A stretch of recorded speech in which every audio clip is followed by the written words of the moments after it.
नाज़रीन खबर शामिल कंदासीं। सकरन एहसास किफ़ालत जी किस्त ईंदे ई सकरन में एजेंट माफिया सरगर्म थी वई। मोनो टेक्निकल कॉलेज सेंटर ते औरतुनि पारां 500 खां 1000 ताईं वसूल करण जूं दावूं। मुबीना तौर मनपसंद औरतुनि खे पैसा ॾियण लाइ कॉलेज जी पटेवाले पारां औरत खे बाह मां वठी धिका ॾिना विया। औरत पारां इंसाफ़ जो मुतालबो। सेंटर इंचार्ज औरत खे एजेंट करार ॾेई छॾियो।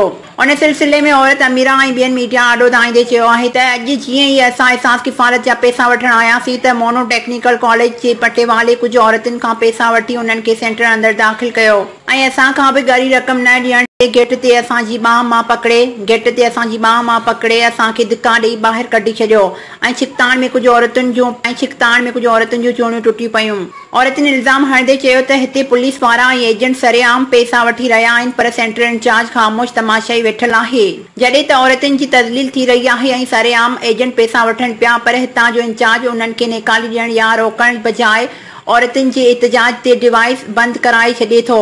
ॿिए पासे सेंटर ते मुक़रर अमले चयो त मज़कूरा औरत एजेंट आहे ऐं औरतुनि खां पैसा वठे थी। हुन खे अॻु में बि मजीद कीरियो सेंटर ते पकड़ियो वियो हो ऐं हिते बि 3 ॾींहंनि खां केतिरियूं औरतूं सेंटर ते वठी अची रही आहे ऐं औरत जा इल्ज़ाम बेबुनियाद आहिनि।